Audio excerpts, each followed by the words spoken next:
Last lecture में हमने alkyne की प्रिपरेशन डिस्कस कर ली थी। आज के टॉपिक में बेटे अल्कीन की रिएक्टिविटी के बारे में बात करेंगे। तो बेटे अल्कीन की रिएक्टिविटी के हवाले से ये कुछ बातें आपको याद रखनी पड़ेंगी। Reactivity of alkenes,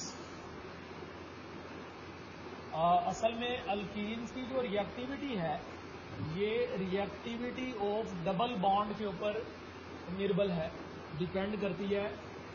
reactivity of carbon carbon double bond. अब कार्बन कार्बन डबल बॉन्ड की अगर बात करें तो इसमें there is one sigma bond and one pi bond. अब बेटे जो पाई बॉन्ड होता है it is a weak bond है और इसके इलेक्ट्रॉन्स लूजली बॉन्डेड होते हैं। Electron loosely bonded. और ये जो पाई बॉन्ड होता है ये न्यूक्लियोफिलिक इन नेचर होता है। न्यूक्लियोफिलिक इन नेचर होने का मतलब है कि ये न्यूक्लियोफाइल के ऊपर अटैक करता है, ठीक है। खुद ये न्यूक्लियोफिलिक इन नेचर है। जो खुद न्यूक्लियोफिलिक होता है इट इज अटैक्ड बाय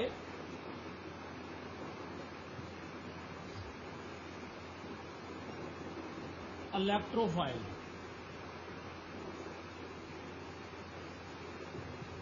ठीक है जी, ये खुद न्यूक्लियोफाइल है तो फिर इसके ऊपर कौन अटैक करेगा? इलेक्ट्रोफाइल अटैक करेगा। तो इसका मतलब ये हुआ कि अल्कीन्स के जो मेजर रिएक्शंस हैं, या ये कह लें कि मोस्ट ऑफ द रिएक्शंस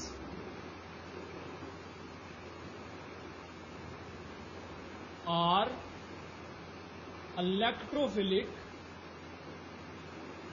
और चूंकि अनसैचुरेशन मौजूद है डबल बॉन्ड की वजह से तो इलेक्ट्रोफिलिक एडिशन रिएक्शन है।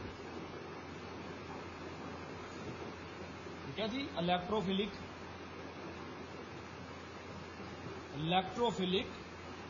एडिशन रिएक्शन है ज्यादातर। लेकिन इसमें कुछ रिएक्शंस कैटालिटिक हाइड्रोजिनेशन अल्कीन्स की कैटालिस्ट की मदद से हाइड्रोजिनेशन कर दें। इसके अलावा आप इसकी हाइड्रोक्सीलेशन कर दें।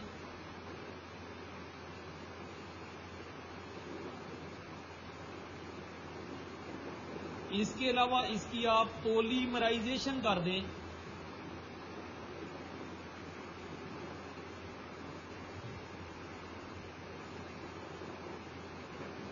तो ये वाले जो सारे रिएक्शंस हैं ये फ्री रेडिकल एडिशन होंगे। ये क्या होंगे? Free radical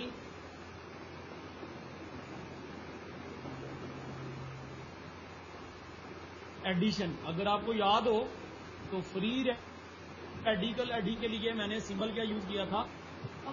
addition free radical AF। और इसी तरह से ये इलेक्ट्रोफिलिक एडिशन के लिए सिंबल हमने एडिशन इलेक्ट्रोफिलिक AE सिंबल बेटे यूज किया था। तो ये इनके रिएक्शन की टाइप्स हैं जो कि अल्कीन्स दे सकती हैं। जी सजाद बेटा।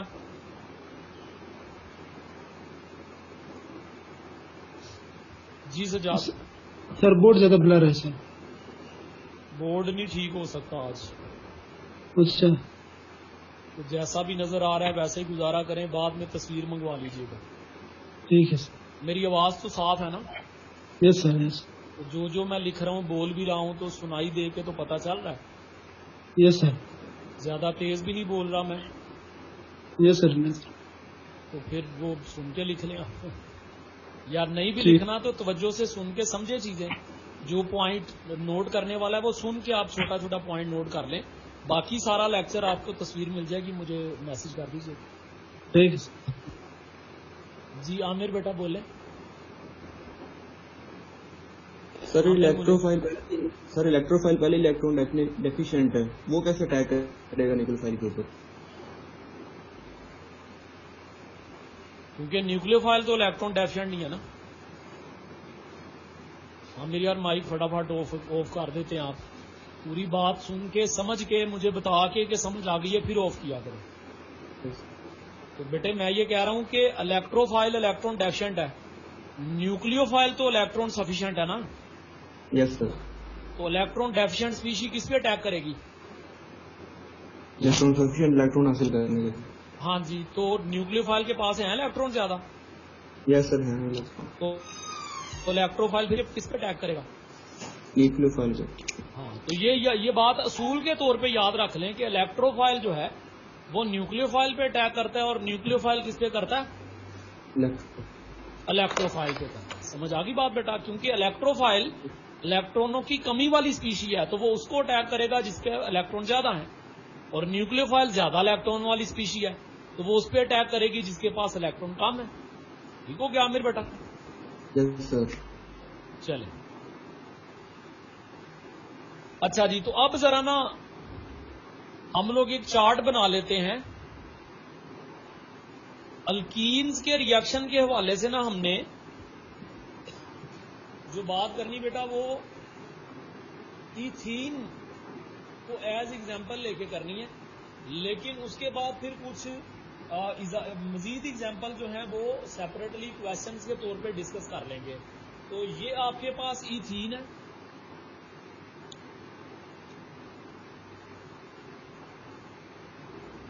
CH2 double bond CH2 ethene. अब इथीन जो है ट्री डायग्राम यहां पे बेटे मैं बना रहा हूं। इथीन के रिएक्शंस में से सबसे पहले तो एडिशन रिएक्शंस की तरफ जाते हैं हम। एडिशन रिएक्शंस में सबसे पहला रिएक्शन हाइड्रोजिनेशन रिएक्शन है। आप H2 ऐड कर रहे हैं और कैटालिस्ट कौन सा यूज कर रहे हैं? रेनी निकल। कैटालिस्ट बेटे कौन सा यूज कर रहे हैं? रेनी निकल यूज कर रहे हैं। रेनी निकल की ये प्रॉपर्टी होती है कि ये पोरस सरफेस होती है इसकी,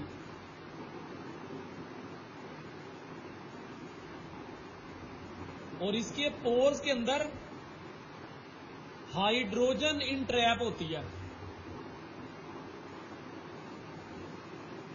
और वो हाइड्रोजन जो है वो बेटे फिर बॉन्डिंग जो रिएक्शन के अंदर हिस्सा ले लेती है। तो इसकी एक्टिविटी ज्यादा है, एफिशिएंसी ज्यादा है, इसलिए आम निकल के मुकाबले में रेनी निकल यूज करते हैं। हाइड्रोजन जब ऐड करेंगे तो आपसे आपके पास क्या बन जाएगा बेटे? इथेन बन जाएगा। अब इसी तरह से अगर प्रोपीन होगी प्रोपेन बन जाएगा, ब्यूटीन होगी ब्यूटेन बन जाएगा, यानी कि जितने कार्बन वाली अल्कीन यूज करेंगे उतने कार्बन वाला अल्केन बन जाएगा। और ये मैं पहले ही बता चुका हूं कि ये वाला reaction addition free radical reaction, ये वाला रिएक्शन कैसा है?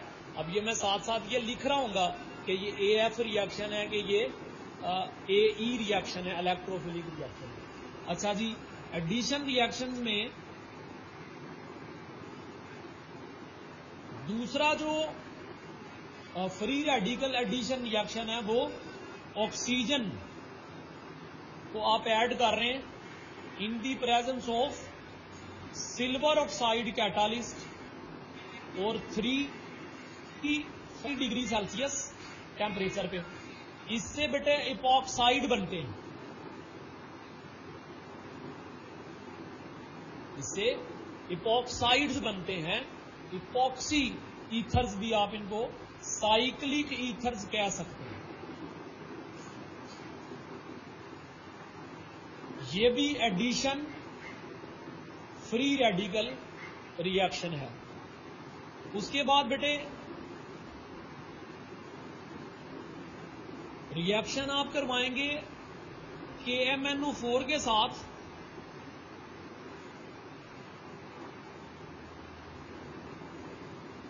अल्कलाइन कोल्ड, तो ये भी एडिशन फ्री रेडिकल रिएक्शन होगा और इसके नतीजे में आपके पास इथाइलिन ग्लाइकोल बन जाएगी, विसिनल डाइओल। Vicinal diol. तो ये विसिनल डाइओल बनाने का अमल जो है ये भी एडिशन फ्री रेडिकल रिएक्शन है। अच्छा, अब कई लोग ये सोच रहे होंगे कि जी ये हमें कैसे पता चलेगा कि कौन सा फ्री रेडिकल एडिशन रिएक्शन है और कौन सा जो है वो इलेक्ट्रोफिलिक एडिशन रिएक्शन है। तो बेटे ये बात जाहिर है रिएक्शन मैकेनिज्म से ही पता चलती है। अब जिन रिएक्शन के तो मैकेनिज्म हमारे पास सिलेबस में मौजूद हैं उनके तो हम देख लेंगे, लेकिन ज्यादातर रिएक्शन के मैकेनिज्म मौजूद नहीं है। तो उसके लिए बेटे मैं हूं ना बताने के लिए, तो जिनके मैं बता रहा हूं आप उनके याद करते जाएं कि ये कौन सी टाइप का है। लेकिन एक आसान तरीका यह है कि बेटे जिन मॉलिक्यूलों की आमतौर पे पोलराइजेबिलिटी कम होती है और वो आसानी से फ्री रेडिकल तो वो बना सकते हैं लेकिन उनमें हेट्रोलिटिक फिशन नहीं हो सकती, वो क्या करते हैं फ्री रेडिकल मैकेनिज्म प्रमोट करते हैं। जैसे H2 में हेट्रोलिटिक फिशन नहीं होती है, बॉन्ड लेंथ इतनी ज्यादा नहीं है। O2 में भी हेट्रोलिटिक फिशन नहीं होती है, बॉन्ड लेंथ इतनी ज्यादा नहीं है, पोलराइजेबिलिटी इतनी ज्यादा नहीं है। इसी तरह से यहाँ पे KMnO4 और वाटर की मौजूदगी में रिएक्शन होता है, तो इसमें भी वाटर ब्रेक होके OH फ्री रेडिकल प्रोड्यूस करता है। तो ये भी मैकेनिज्म देखने से पता चलती है, लेकिन आप ना इसे इसी तरह से याद रखिए। अच्छा जी, उसके बाद बेटा ये तो फ्री रेडिकल एडिशन, इसके अलावा सेल्फ एडिशन इसकी कि N मॉलिक्यूल्स इथीन के आप इसी में ऐड करते चले गए, ठीक है, और 1%, 0.1% ऑक्सीजन आप प्रोवाइड करें, 0.1% ऑक्सीजन हाई टेम्परेचर और कैटालिस्ट प्रोवाइड कर सकते हैं फॉर हायर एफिशिएंसी। ये भी बेटे एडिशन फ्री रेडिकल रिएक्शन है और इसके नतीजे में पॉलीइथीन या पॉलीइथाइलिन बनती है N। तो ये आपके पास पॉलीइथीन या पॉलीइथाइलिन बनती है। तो ये बेटे 4 रिएक्शन जो हैं ये आपके पास एडिशन फ्री रेडिकल रिएक्शन है। अब इनके हवाले से देखें क्वेश्चन किस किस तरह के आ रहे हैं। आपको कह सकता है कि हाइड्रोजन ऐड की क्या बना, ऑक्सीजन सिल्वर ऑक्साइड कैटालिस्ट में क्या बना, KMnO4 कोल्ड क्या बना, इथीन इथीन सेल्फ एडिशन की 0.1% ऑक्सीजन क्या बना। तो प्रोडक्ट पूछ सकता है। इसी तरह से बेटे रिएक्टेंट प्रोडक्ट बता के आपसे रिएजेंट्स पूछ सकता है, ठीक है, कैटालिस्ट पूछ सकता है, टेम्परेचर प्रेशर पूछ सकता है। तो ये वही सारी टाइप्स ऑफ क्वेश्चन हैं जो मैं ऑलरेडी बता चुका हूँ, टाइप ऑफ रिएक्शन पूछ सकता है। अच्छा जी, उसके बाद वाले जो रिएक्शन मैं पढ़ाने लगा हूँ आपको ये फ्री रेडिकल यही थे। उसके बाद वाले बेटे जो रिएक्शन हैं they are electrophilic addition reactions. Electrophilic addition reaction में सबसे पहले ब्रोमिनेशन रिएक्शन है Br2 की मौजूदगी में, Br2 के साथ रिएक्शन, और यहां CCl4 as a solvent use करेंगे। सॉल्वेंट बेटे क्या यूज करेंगे, CCl4। अगर CCl4 की बजाय वाटर यूज करेंगे तो रिएक्शन चेंज हो जाएगा। अगर CCl4 की बजाय वाटर यूज करेंगे तो बेटे क्या होगा, रिएक्शन चेंज हो जाएगा। अब ये वाला रिएक्शन कौन सा है, ये एडिशन इलेक्ट्रोफिलिक रिएक्शन है। एडिशन इलेक्ट्रोफिलिक रिएक्शन के नतीजे में और ये 2 स्टेप्स में होगा। पहले स्टेप में इथीन जो है ये इंटरमीडिएट बनाएगी Br पॉजिटिव के साथ। इंटरमीडिएट किसके साथ बनाएगी, Br पॉजिटिव के साथ। ये ब्रोमोनियम आइन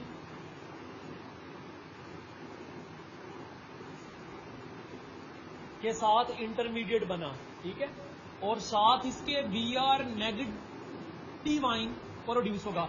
अब आप नोट करेंगे पहले अटैक किसने किया, Br पॉजिटिव ने। तो Br positive as an electrophile attack करेगा, Br positive as electrophile attack करेगा, ठीक है। उसके बाद फिर Br नेगेटिव न्यूक्लियोफाइल के तौर पे आके अटैच हो जाएगा। तो एक कार्बन के ऊपर Br दूसरे पे भी आके क्या लग गया, Br लग गया, तो ये विसिनल डाइब्रोमाइड बन गई।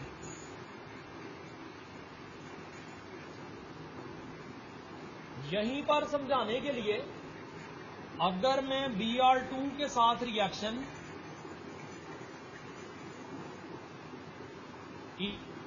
इन दी प्रेजेंस वाटर सोलवेंट कर दूं तो है ये भी इलेक्ट्रोफिलिक एडिशन ही, लेकिन अब बेटे इंटरमीडिएट क्या बनेगा,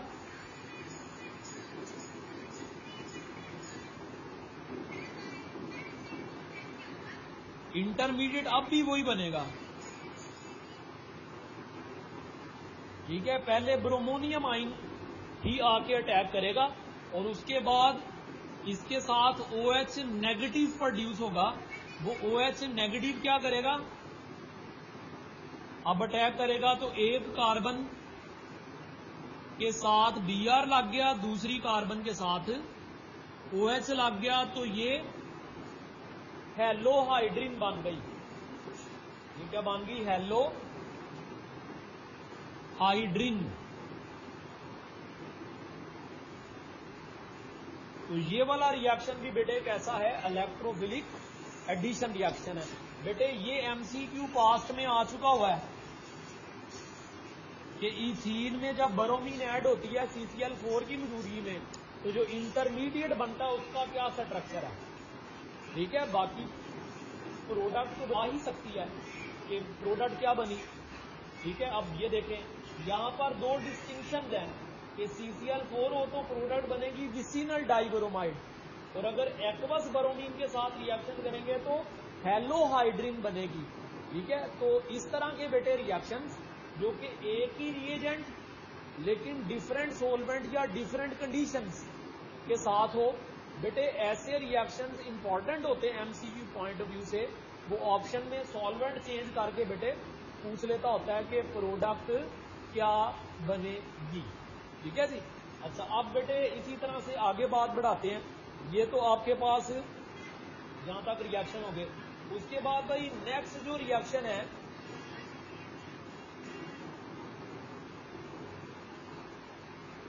ये सारे इथीन के रिएक्शन ही बेटे चल रहे होंगे।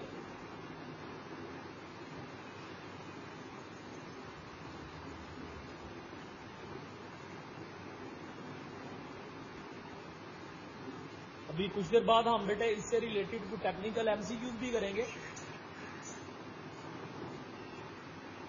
जी बेटा, इथीन में उसके बाद एडिशन ऑफ, ये नजर नहीं आएगा आपको, एडिशन ऑफ हैलोजन एसिड। जैसे कि आप HCl या HBr ऐड कर दें तो बेटे इस केस में भी एडिशन इलेक्ट्रोफिलिक एडिशन है। एक कार्बन के ऊपर हाइड्रोजन लग जाएगी और दूसरे कार्बन पे, लेकिन इसमें भी बेटे इंटरमीडिएट क्या बनेगा ये जरा देख लें। H पॉजिटिव Cl नेगेटिव, तो इलेक्ट्रोफिलिक अटैक में पहले तो H पॉजिटिव अटैक करेगा ना, तो ये CH3 single bond CH2 positive बन जाएगा, तो इंटरमीडिएट है कार्बोकैटाइन। इंटरमीडिएट इज कार्बोकैटाइन, और साथ इसके बेटे Cl नेगेटिव भी है, तो Cl नेगेटिव क्या करेगा, Cl नेगेटिव अटैच हो जाएगा फर्दर कार्बोकैटाइन के साथ और अल्काइल हैलाइड बन जाएगी। क्या चीज बेटे बन जाएगी, अल्काइल हैलाइड बन जाएगी। तो अल्कीन्स में HX ऐड करके आप अपनी मतलब की अल्काइल हैलाइड बना सकते हैं, और इस केस में इंटरमीडिएट क्या बनेगा, कार्बोकैटाइन। तो ये MCQ की शक्ल में पूछा जा सकता है कि आप जब अल्कीन में HX ऐड करते हैं तो पहली बात अटैकिंग इलेक्ट्रोफाइल कौन सा है, तो वो H पॉजिटिव है। इंटरमीडिएट कौन सा है, कार्बोकैटाइन इंटरमीडिएट है। ठीक है जी। तो कार्बोकैटाइन फिर Cl नेगेटिव के साथ मिलके अल्काइल हैलाइड बना देगा। अच्छा जी, तो HCl का एडिशन हो गया। उसके बाद बेटे इसमें एडिशन ऑफ सल्फ्यूरिक एसिड करना है, H2SO4 का। तो ये भी बेटे इलेक्ट्रोफिलिक एडिशन है। इसके नतीजे में भी पहले हमारे पास क्या बनेगा, कार्बोकैटाइन और HSO4 नेगेटिव, फिर HSO4 नेगेटिव और कार्बोकेटाइन मिलके बाईसल्फेट बना देंगे।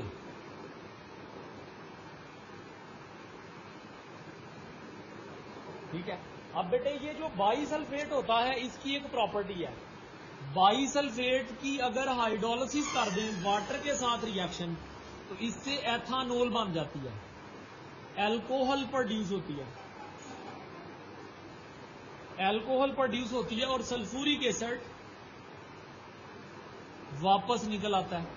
तो आप इसे ऐसे भी फिर लिख सकते हैं रिएक्शन को कि अगर आप वाटर के साथ रिएक्शन करवाएं, सल्फ्यूरिक एसिड कैटालिस्ट हो, तो ये एडिशन इलेक्ट्रोफिलिक रिएक्शन ही होगा और इसके नतीजे में बेटे क्या बन जाएगी, अल्कोहल बन जाएगी। ठीक है जनाब। तो ये आपके पास बेटे electrophilic addition reaction of alkenes भी सारे के सारे कवर हो गए। अब बेटे इन सारी कहानियों में एक जो मोस्ट इंपॉर्टेंट VIP पॉइंट है जो यहां पे मेंशन नहीं हुआ, that is Markovnikov's rule.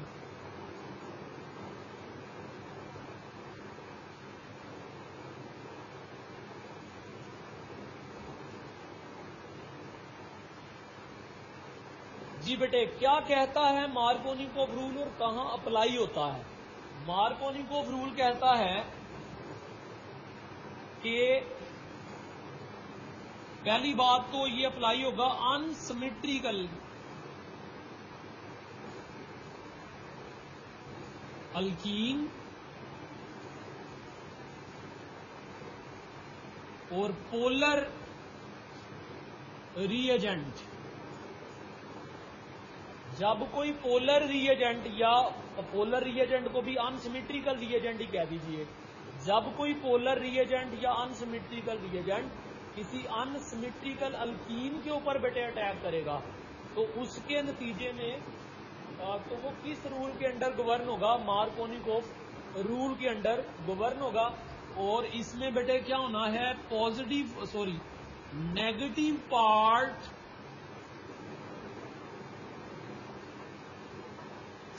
goes to that carbon to carbon with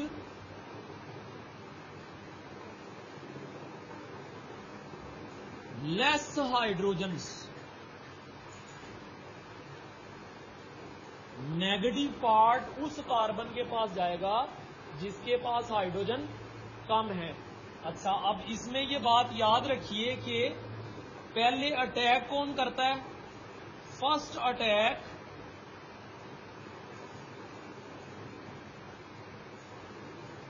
positive part, पहला अटैक जो है वो पॉजिटिव पार्ट करता है। अब पॉजिटिव चीज इलेक्ट्रोफाइल होती है तो इसका मतलब है कि अटैक पहले इलेक्ट्रोफाइल ही करता है। ठीक है। अब इलेक्ट्रोफाइल के अटैक के नतीजे में कार्बोकेटाइन फॉर्मेशन होती है। तो ये बात याद रखें कि मार्कोनिकोव की जो प्रोडक्ट है it is determined bye carbocation. First attack positive part, जब पॉजिटिव पार्ट अटैक करेगा तो कार्बोकेटाइन फॉर्मेशन होगी।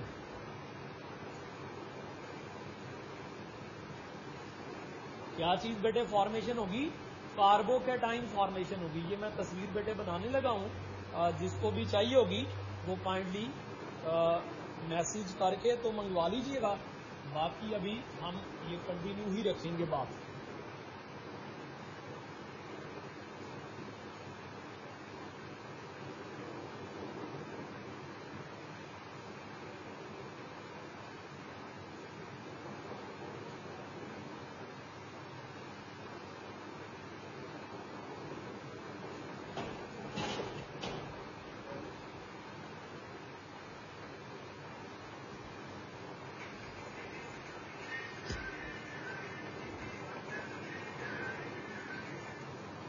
जी बताइए, मैं इरेज करने लगा हूं।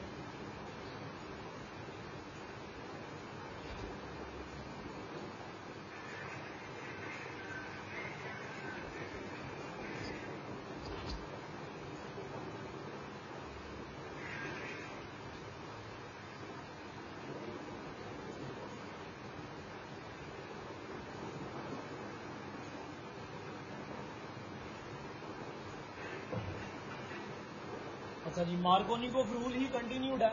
उसके लिए हम एग्जांपल करते हैं एडिशन ऑफ एक अनसिमेट्रिकल अल्कीन ले लेते हैं, प्रोपीन। तो ये बेटे प्रोपीन के अंदर HCl ऐड करके देख लेते हैं। अब ये पॉजिटिव पार्ट है और ये नेगेटिव पार्ट है। ये अनसिमेट्रिकल अल्कीन है बेटे। अनसिमेट्रिकल आपने हाइड्रोजन के एतबार से देखनी है कि एक तरफ हाइड्रोजन ज्यादा और एक तरफ कम हो तो अनसिमेट्रिकल। अगर दोनों तरफ हाइड्रोजन कार्बन के साथ एक जितने हैं तो फिर वो सिमेट्रिकल कहलाए।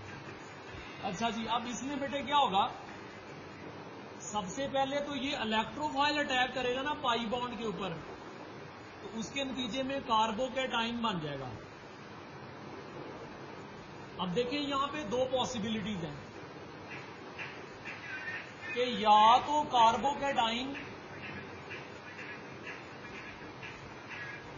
बने प्राइमरी कार्बोकैटाइन कब बनेगा, जब H पॉजिटिव पहले कार्बन यानी जिसके पास हाइड्रोजन ज्यादा थे वहां अटैच हो, ये प्राइमरी कार्बोकैटाइन है। दूसरी पॉसिबिलिटी है कि हाइड्रोजन कार्बन 2 के साथ अटैच हो जाए,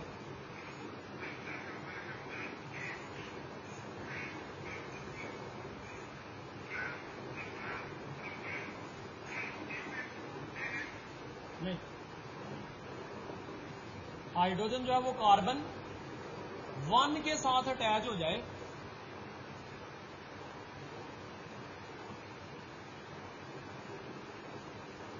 पहले केस में क्या किया, H पॉजिटिव 2 कार्बन नंबर 2, और दूसरी पॉसिबिलिटी में H positive 2 carbon number 1। Carbon 1 जिसके पास पहले ही 2 हाइड्रोजन थे उसके पास एक और हाइड्रोजन आ गया, तो अब पॉजिटिव चार्ज तो बेटे आ जाएगा ना कार्बन 2 के ऊपर, तो ये सेकेंडरी कार्बोकैटाइन है। ठीक है, अब बेटे कार्बोकैटाइन की स्टेबिलिटी के एतबार से ये बात मैं शायद पहले डिस्कस कर चुका हूं कि स्टेबिलिटी ऑफ कार्बोकैटाइन जो होती है वो बेटे tertiary carbocation is more stable then secondary carbocation is more stable then primary. अगर ये बात मैंने पहले नहीं भी की तो बेटे अब नोट कर ले, ये स्टेबिलिटी ऑर्डर ऑफ कार्बोकैटाइन है।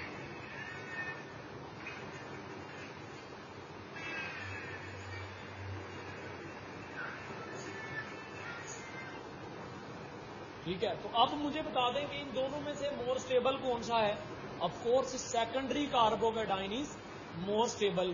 तो फिर ज्यादा बनने के चांसेस किसके हैं, जो मोर स्टेबल है चीज उसके के जो कम स्टेबल है उसके। ऑफ कोर्स जो चीज मोर स्टेबल है तो ये एक्चुअल है,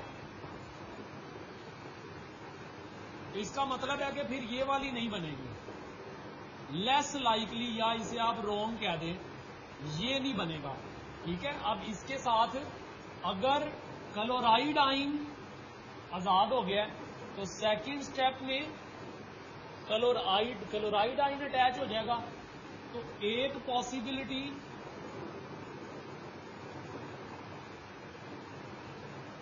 कि प्राइमरी अल्काइल हैलाइड बने ये रॉन्ग है, जबकि दूसरी पॉसिबिलिटी कि सेकेंडरी अल्काइल हैलाइड बने यही दुरुस्त है, क्योंकि प्राइमरी कार्बोकैटाइन बना ही नहीं था, सेकेंडरी कार्बोकैटाइन बना था, तो उससे जो अल्काइल हैलाइड बनेगी वो भी सेकेंडरी ही होगी। और यहां पे ये याद रखें कि आपने जो रिएजेंट यूज किया है वो एक्वस रिएजेंट है। यहां पे जो रिएजेंट आपने यूज किया है वो एक्वस रिएजेंट है, और ये जो प्रोडक्ट है इसे मार्कोनिकोव प्रोडक्ट कहते हैं।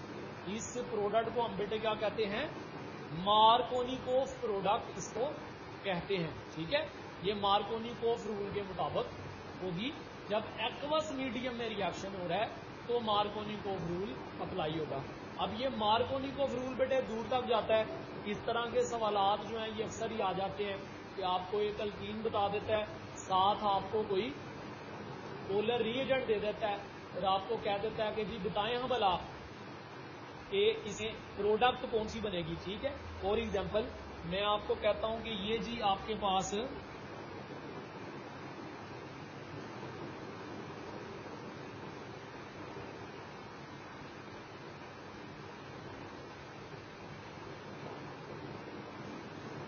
जी बेटे ये आपके पास 2 ब्यूटीन है। आपने 2 ब्यूटीन में वाटर ऐड करना है in the presence of sulphuric acid.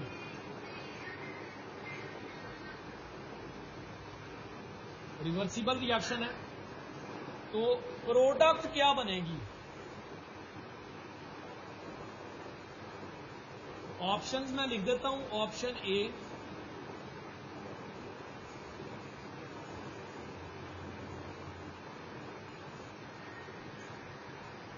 ये आपके पास बन गई प्राइमरी अल्कोहल। ऑप्शन बी ये आपके पास बनी है एक सेकेंडरी अल्कोहल। ऑप्शन सी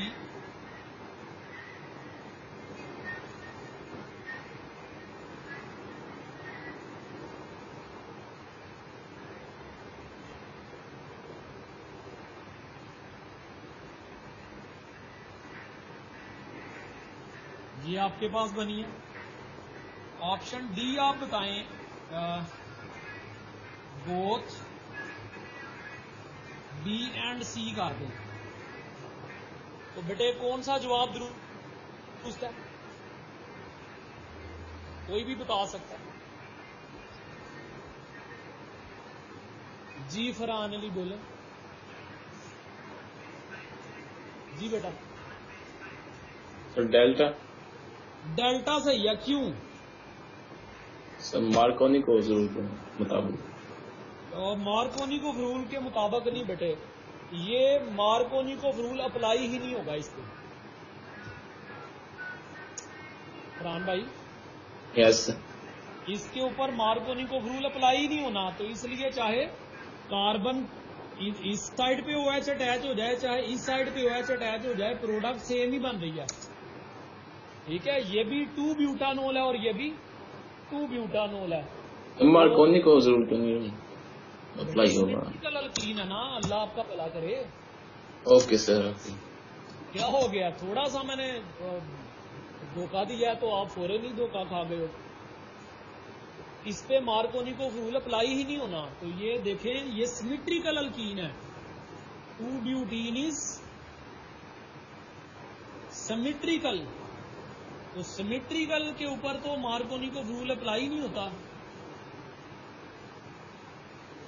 तो नॉन मार्कोनिकोव रूल, या ये कह लें कि मार्कोनिकोव रूल MKKF KKR जो है ये not applied.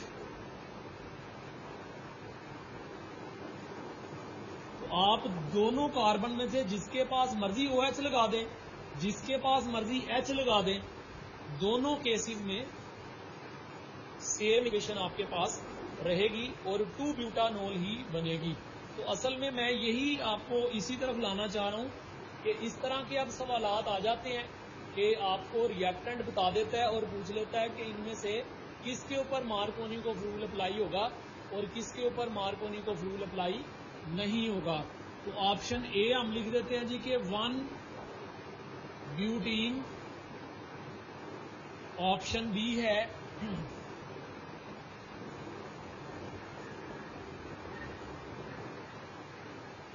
2 butene. Option C 2,3 dimethyl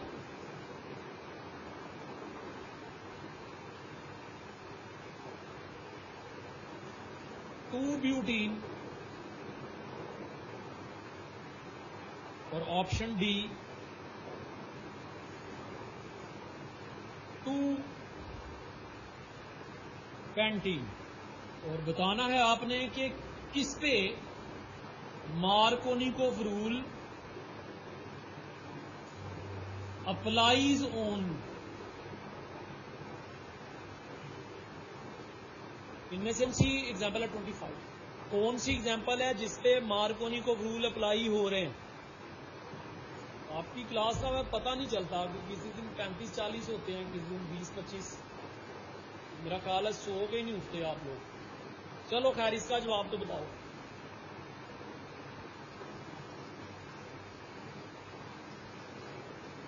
रियाज आया हुआ आज? रियाज की तरह रियाज जरा हैंड रेज करो। रियाज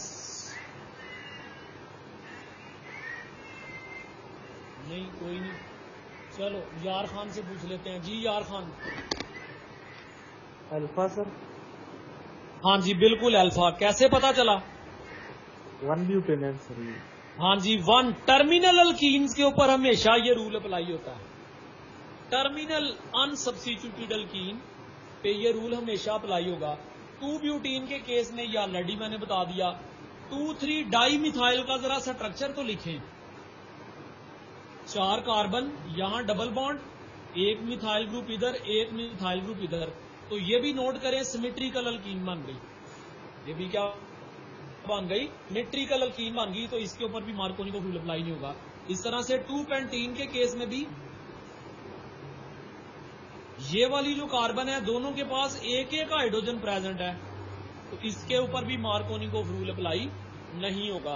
तो मार्कोनिकोव रूल जो है ये इनमें से सिर्फ 1 ब्यूटीन के ऊपर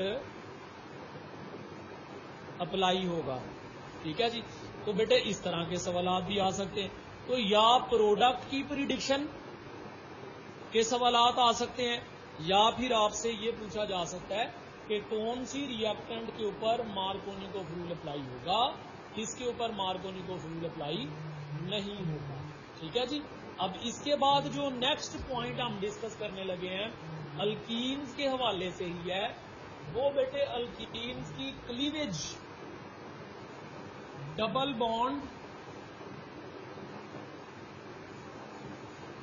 क्लीवेज अल्कीन की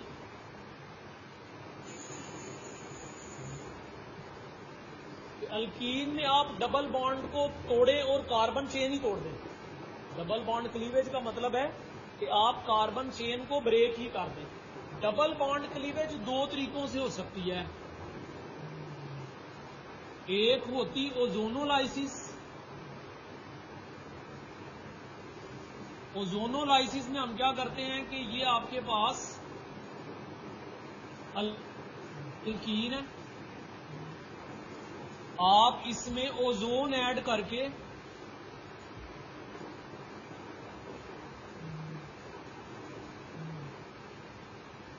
एक ये साइक्लिक इंटरमीडिएट बनाते हो, ओजोनाइड, और फिर ओजोनाइड की बड़ी मौजूदगी में ब्रेकडाउन होती है।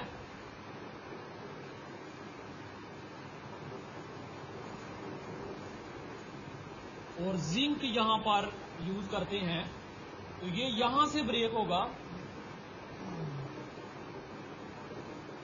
आपके पास बन जाती है एल्डिहाइड के 2 मॉलिक्यूल्स और zinc oxide as a by product. तो ये आप नोट करें कि ये आपके पास क्या बन गई, अल्कीन की आपने ओजोनोलाइसिस की तो एल्डिहाइड बन गई। अब अगर तो यहां पे हाइड्रोजन है तो एल्डिहाइड, यहां पे अगर आप अल्काइल ग्रुप ही यूज कर लें तो फिर क्या बन जाएगा, कीटोन बन जाएगा। तो ये याद रखें कि ozonolysis gives carbonyl compounds. Ozonolysis of alkyne gives carbonyl compounds. Ozonolysis results in formation of aldehydes and ketones. ठीक है जी। अच्छा, उसके बाद बेटे डबल बॉन्ड ब्रेक करने का दूसरा तरीका क्या है कि आप कोई अल्कीन पकड़ें और अल्कीन का रिएक्ट KMnO4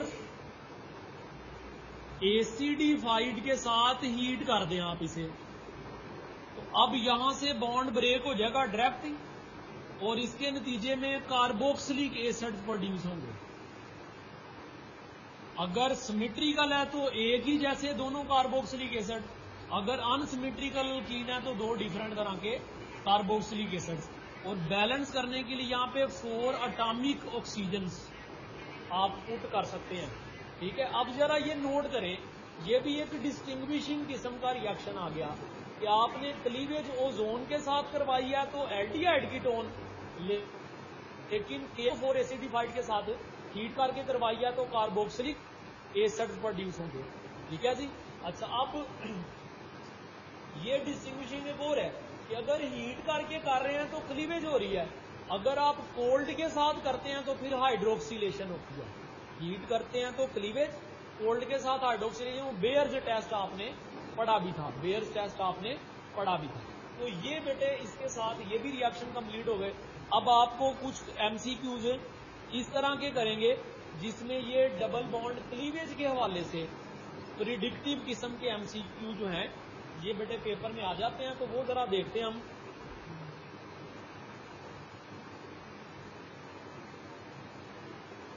आपको रिएक्टेंट देके प्रोडक्ट पूछ लेता है, या फिर कई दफा ना प्रोडक्ट देके रिएक्टेंट भी पूछ लेता है।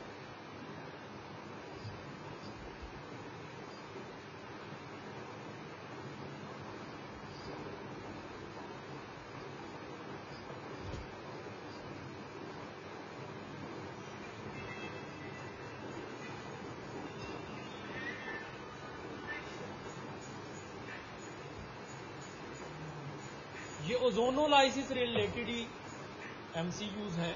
अच्छा, इसमें ना हम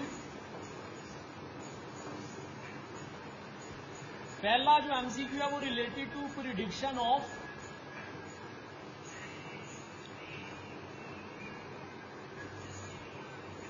पोजीशन ऑफ डबल बॉन्ड है कि डबल बॉन्ड किस पोजीशन पे लगा हुआ है। तो बेटे ऑप्शन आपके पास सवाल है कि जी प्रोडक्ट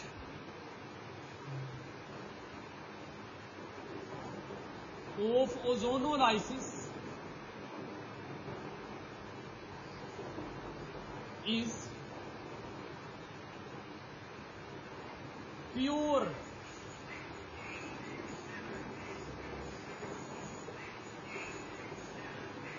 एसीटोन। ओजोनोलाइसिस का जो प्रोडक्ट है वो प्योर एसीटोन है, तो अल्कीन कौन सी है?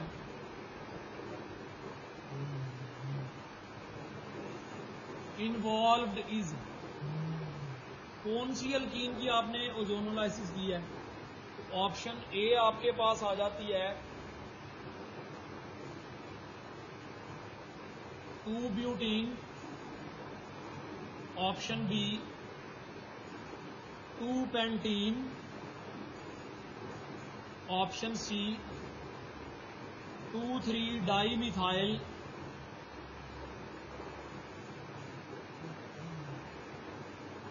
ब्यूटीन, और ऑप्शन डी 2-मिथाइल 2-ब्यूटीन।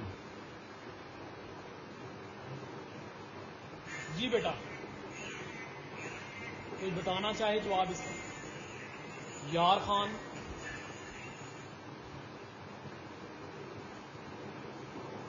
जी यार खान बोलो बेटा, पहले आपने हैंड रेस किया। Alpha sir. अल्फा जवाब गलत है। रुबाहा ने भी हैंड रेस किया था। रुबाहा आप बोले, रुबाहा किधर गई हो भाई? हाफिजा रुबाहा हैंड रेस करें दोबारा। चलें, आयशा कैसर से पूछ लेते हैं। आयशा कैसर आप बताएं। आयशा कैसर बेटे सो तो नहीं गई? माइक आपका अनम्यूट किया बेटे, बोलने ओपन करें माइक जरा, ऐसे ना करें, अच्छा नहीं लगता। ओपन करके चलें, यही कह दें कि नहीं आता।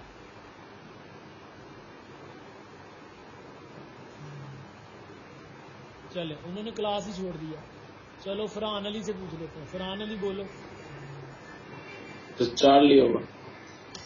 चार्ली, हाँ फरहान अली आपने बिल्कुल ठीक पहचाना है।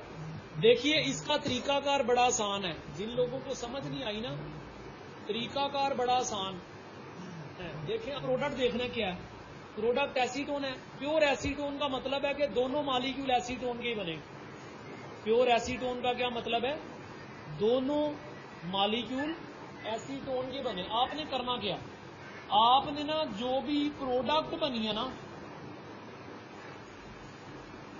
उसमें डबल बॉन्ड ऑक्सीजन एक मॉलिक्यूल ऐसे लिख लेना है और दूसरा मॉलिक्यूल ऐसे लिख लेना है। प्रोडक्ट का मॉलिक्यूल कह रहा हूं, ठीक है। ऐसे आमने सामने करके कार्बोनाइल ग्रुप को फेसिंग ईच अदर करके प्रोडक्ट लिख लेनी है। जब कार्बोनाइल ग्रुप को फेसिंग ईच अदर करके प्रोडक्ट लिखेंगे तो बेटे ये ऑक्सीजन खत्म करके कार्बन कार्बन डबल बॉन्ड बना लें तो ये अल्कीन है। ऑक्सीजन खत्म करके कार्बन कार्बन डबल बॉन्ड बना ले, अल्कीन है। हाँ, और इसी तरह से अगर अल्कीन देके प्रोडक्ट पूछा हो तो जहां पे डबल बॉन्ड है वहां से कार्बन कार्बन बॉन्ड ब्रेक करके ऑक्सीजन पुट कर दें तो ये प्रोडक्ट है।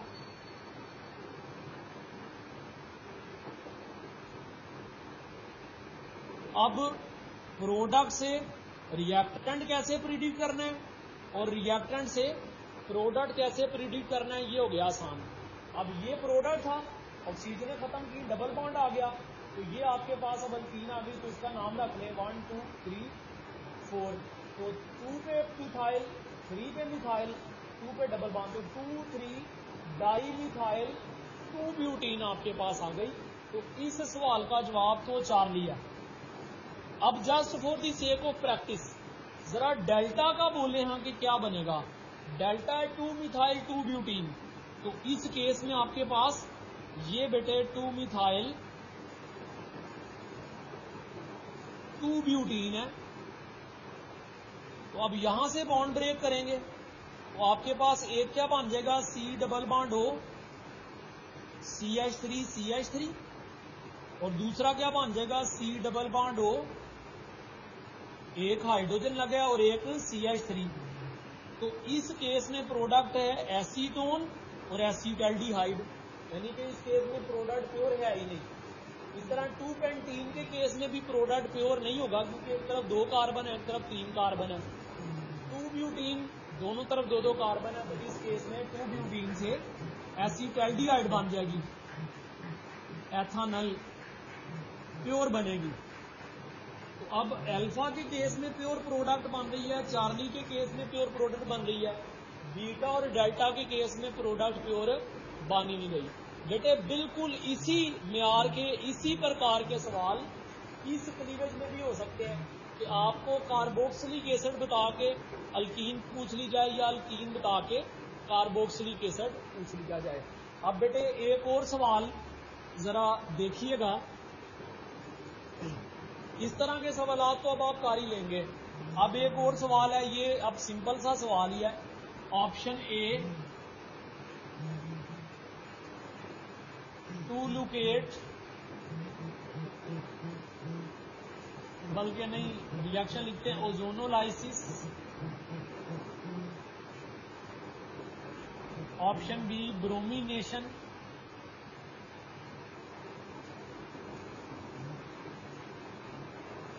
Option C hydrogenation.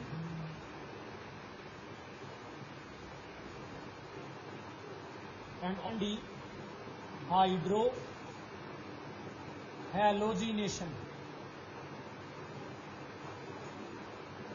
जी बेटे 4 ऑप्शंस हैं, एमसीक्यूज बनाने की कोशिश करते हैं। सबसे पहली बात कि इनमें से कौन सा ऑक्सीडेटिव क्लीवेज काज करता है।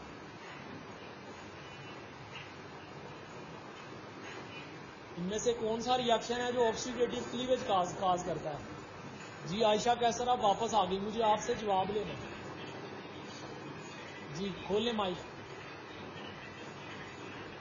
आयजा, चलो आयजा बता दो। Sir alpha.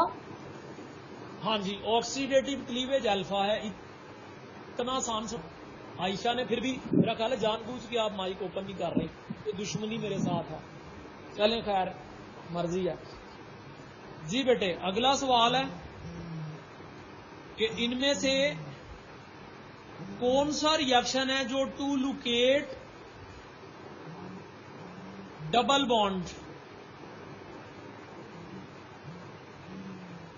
बॉन्ड को लोकेट करने के लिए। फरहान अली तो बहुत तपा पड़ा है, हर सवाल का जवाब आता है इसको। खदीजा बोले फिर ओजोनोलाइसिस। इसके लिए भी ओजोनोलाइसिस है। फरहान से भी मैं पूछता हूं। अच्छा भाई, उसके बाद है कि कौन सा है जो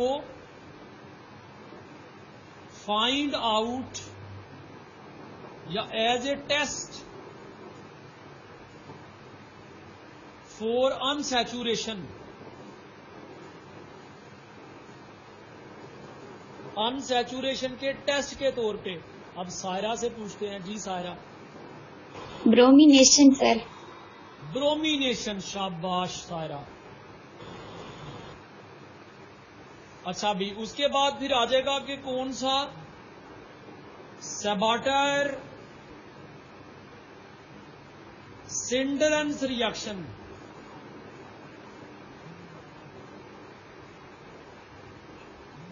सेबाटायर सिंडरेंस रिएक्शन के लिए कौन सा है? जी रुबाहा। Sir hydrogenation. हाइड्रोजिनेशन करवाएं निकल कैटालिस्ट की मौजूदगी में, तो ये सेबाटायर सिंडरेंस रिएक्शन है। अच्छा जी, उसके बाद इनमें से कौन सा है जो पॉसिबल कैंडिडेट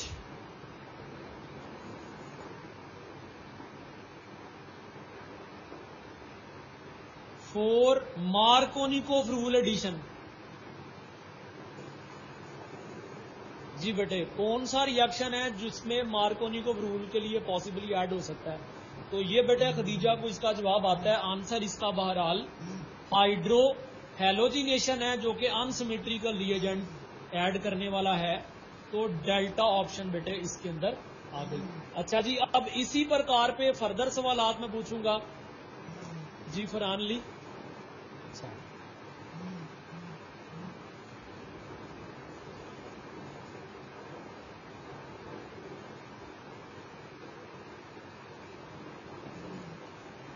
जी बेटे, काजीज oxidative cleavage. Option A ozone, cold alkaline,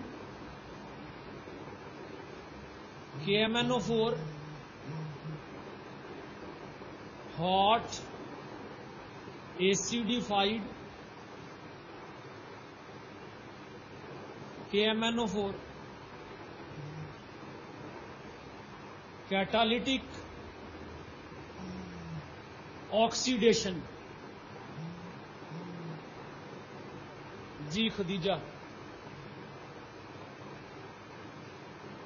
चलो L4 चार्ली दोनों है। कैटालिटिक ऑक्सीडेशन क्या करना है? L4 Charlie. हाँ, अल्फा और चार्ली इसका आंसर बिल्कुल ठीक है। अल्फा भी ठीक है और चार्ली भी ठीक है। एसिडिफाइड हॉट अगर हो तो भी। अच्छा, उसके बाद बेटे अगर यहीं पे मैं ऑप्शन चेंज, सवाल चेंज कर दूं कि किसमें साइक्लिक ईथर्स बनेंगे?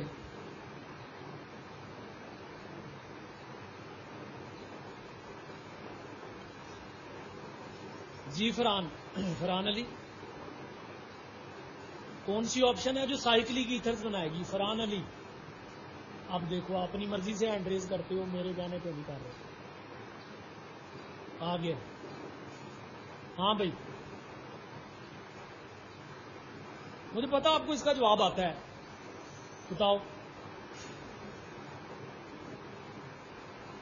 साइक्लिक ईथ। हाँ, कुछ देर पहले पढ़ाया मैंने भी। ये सर डेल्टा है। हाँ जी, कैटालिटिक ऑक्सीडेशन करें तो इपॉक्साइड्स बनते हैं ना, इपॉक्साइड्स और साइक्लिक ईथर। डेल्टा ऑप्शन बिल्कुल दुरुस्त है। अच्छा जी, इसमें से कौन सा रिएजेंट है जो बेयर्स रिएजेंट कहलाता है? फरहान ये भी बता दो। TMNO4 वो तो 2 में, बीटा में भी, चार्ली में भी है। तो कोल्ड ऑक्सीडेशन वाला जी। अल्कलाइन KMNO4 जो है ना, cold alkaline dilute, bears reagent beta, 1% alkaline KMNO4 जो है उसे आप बेयर्स रिएजेंट कहते हैं। ठीक है जी, इसके साथ ही बेटे हमारी अल्कीन्स कंप्लीट हो गई। इंशाल्लाह कल के लेक्चर में अल्काइंस पढ़ेंगे और कंप्लीट करेंगे। और चूंकि अल्कीन्स और अल्काइंस मिलते जुलते ही हैं तो वहां पे इतना टाइम हमारा स्पेंड नहीं होगा, तो कल ही इंशाल्लाह बेंजीन जो है उसे भी हम स्टार्ट कर देंगे। जी फरहान भाई। तो कल आपने एक रूल बताया था डिहाइड्रेशन ऑफ अल्कोहल में एलिमिनेशन रिएक्शन, सेटअप, वो मीटिंग एंड हो गई थी, तो थोड़ा सा एक्सप्लेन कर। देखो सेटअप रूल जो है ना वो एलिमिनेशन का रूल है। वो कहता है कि जहां पे हाइड्रोजन कम है वहां से आप प्रोडक्ट रिमूव करें, सॉरी हाइड्रोजन रिमूव करें। फरहान यार माइक तो ओपन रखो, पता तो चले आपको बात समझ आ रही कि नहीं आ रही। जी बेटा, बहरहाल mike open, sorry hand raise कर दीजिएगा, मैं आपको अनम्यूट कर दूंगा। तो जेस्टेफ रूल जो है वो कहता है कि जी ओपन किया। हाँ, जेस्टेफ रूल बेटा ये कहता है कि जहां प्रोडक्ट वो बनेगी जो मोर सब्स्टिट्यूटेड प्रोडक्ट है। अब ये मोर सब्स्टिट्यूटेड प्रोडक्ट से क्या मुराद है? जैसे कि ये आप देखें कि अगर आपके पास ये इथीन है, तो इथीन में तो दोनों डबल बॉन्डेड कार्बन के साथ हाइड्रोजन ही लगे हुए हैं, तो ये बिल्कुल ही अनसब्स्टिट्यूटेड होगी। तो ये मोस्ट रिएक्टिव अल्कीन।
है